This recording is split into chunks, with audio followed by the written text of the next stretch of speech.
In the name of Allah, the most beneficent, the most merciful. How I became Muslim. It's going to be about 3 years going on this July, being Muslim. And my journey to Islam was an interesting one because before Islam I used to own a nightclub. And I had this nightclub for about 2 years. And I was 21 when I opened the nightclub. And that club kind of led me more towards Islam. What really happened in that club, we were making a lot of money in that club. I was making anywhere from $10,000 to $30,000 a night, easily on a Friday, Saturday night. And I was very young, making a lot of money at a young age. And the first year of the club, we were doing, very well. Everything was going great, making a lot of money. I was spending a lot of money. I was young, I had money, everything was going great. And coming towards the end of that 1 year, going to the next year, I started going through a lot of issues in the club. A lot of fights, people getting hurt, business was slowing down. Instead of making 10,000, I was making maybe 5,000, 6,000. For a nightclub that holds 500 people, that's not a lot of money, So I was a little worried, and I come from a Hindu family. My father was a Hindu priest, his father was a Hindu priest, I was supposed to be a Hindu priest, and I was a following Hindu. I actually, used to pray to the idols, pray to the statues every day, every morning. I woke up religiously and prayed to these idols, asked for everything to be okay. Hinduism has a lot of different idols, different gods. And when I was going through these problems, the first thing that I wanted to do was go and find out from my family, what should I do? And being a following Hindu family, they advised me to go to the pundit and to do all these different kind of things.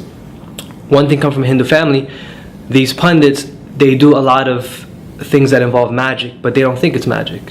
And I kind of got tangled up into that. And when we was going through the issues in the nightclub, he advised me to do certain things. I was getting issues with the police officers. He advised me to do things dealing with mind control for these officers. He advised me to do things to bring people in the door. He told me there was like different kinds of the unseen world, the jinns messing with me from competition clubs. They were doing this kind of magic to me and doing these things to bring me down to try to get this location from me. And business was basically falling. And then when I started doing this magic and all these different things that they were doing, and at the time I didn't know what it was. I thought this was just part of the religion. Business got better. It got better, everything started improving, everything started going great. I used to get about 30 summonses a week, and with this magic they all get dismissed, with no problems. Everything was just going great. I did this for a while, and all of a sudden it just stopped working. This was coming close to the end of the 2 years. And it just stopped working, and I didn't know why, and I got upset. It came to the point where it was either I close the nightclub and lose over $800,000, or just fight and go to court and do all these different things, which I did. One weekend I spent over $30,000 in lawyers just trying to fight, keep this place open. And then I just got fed up. I said, if I'm doing everything that my religion is telling me to do, if I'm praying to all these gods and doing all these things, why is this bad stuff happening to me? I said, I'm a good person, I follow all this stuff, and this is the main thing people say, I'm a good person, and I'm following all these things, why are these bad things happening to me? And I got frustrated, and I said, you know what, take the club. And I left it, and I closed it. And it just so happened a week before these stuff was happening, a friend who was very close with me was with me from the day the club opened. He disappeared for a while. And he was actually learning about Islam. And he showed up that week that all these things were happening to me. He said, what's up? What's going on? I said, everything's okay. Everything's, all these bad stuff is happening. He said, well, listen, I'm looking in this thing called Islam. I said, yeah, Islam, those Muslims, those terrorists, you looking into those things? He said, yeah, they're not what you think they are. I said, really? I said, all right, no problem. I kind of brushed them off, and I went about my business. But then when I finally decided to let the club go and just do all these things, I lost over $800,000. I lost a lot of money, and I was 23 at the time. I lost a lot of money at a young age, and that money is what I worked for. My family's not wealthy. Those were loans, those were credit cards, those were hustling, doing all these things just to get that money. And I got fed up. I said, if I'm doing all these things for God, I'm following God, why is these bad stuff happening to me? For a kid to go from making $10,000, $30,000 a night to be negative, it's hard. And I said, I'm following God, I'm doing all these things. Why did God leave me? And I said, I don't believe in God. That's it. So I started asking questions and say, you know what? If there's a God, I got to find out who this God is. Because right now I don't think there is a God, because I'm doing everything and it's not working. So I started going on this kind of religious quest, if you want to call it. and I started asking a lot of questions. My father had a lot of like Bhagavad Gitas and all these different kinds of books in the house. I started researching them. I looked to Zakir Naik, all these different these da'is and stuff, and I noticed that in Hinduism, even though Hinduism has over 10, 20, 30, whatever gods that they have a god for everything. The scriptures itself, it says God is one, without a shape, without a partner, without anything. These scriptures say this: God has no shape, he has no form, he's a formless supreme being. He has no parents, he has no offsprings. And the Hindu scriptures say that, the Bhagavad Gita, the Upanishads, the Puranas, all scriptures say the exact same thing. But these Hindus, they're following a mythological story. This is what they're doing. And they teach us this, and we grew up with this. This is how I grew up. And I kind of got fed up. I said, okay, if this is not what it is, then what is it? Because I was taught that I'm the greatest of all because I was born a Hindu, and you can't just become a Hindu, you have to be born a Hindu. And I said, okay, if this is not it, let me look Christianity. I said, Christians are cool, they can eat beef, they can eat pork, they can all this stuff's kind of cool. Because I like to eat. So, I thought it was cool. So I looked into it.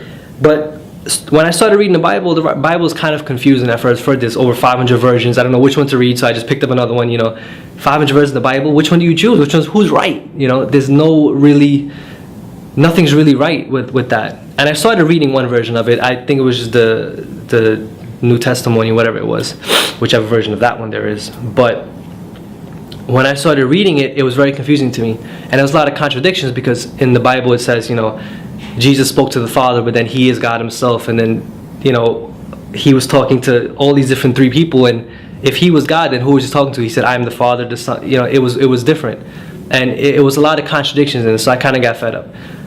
So I went back and I spoke to my friend who was looking into Islam. And he said, let's go check out, let's go get a Quran. So I went, I took a drive down to Brooklyn, and I picked up an English translation of the Quran. And if you ever look at the Quran the first time, it's kind of confusing, English translation, because you don't know what's Baqarah, what's Fatiha, what's all these, so you don't know what this is. Like, why am I reading about a cow? What is all this stuff? So I just kind of opened it to some random page. And I don't remember the exact ayah, I have it written down, but what it basically, the ayah said to me was that, it was we who pulled you from the sin in order that you may return to the straight path. If you revert to your sins, we shall revert to your punishment. We shall revert to our punishment. And I don't remember what ayah it was. I think it was Imran, but I'm not sure. But it spoke to me. It says, it is we who have pulled you from the sin in order that you may return to the straight path. If it wasn't for our favor upon you, you would have been in the same fire as them. And these kind of like the context it said. And this is the first thing I ever read in the Quran, and it was just a random page. So I said, wow, what is this? So I started doing research. I started researching the miracles of the Quran, all these different things, and I came across something, called the jinn.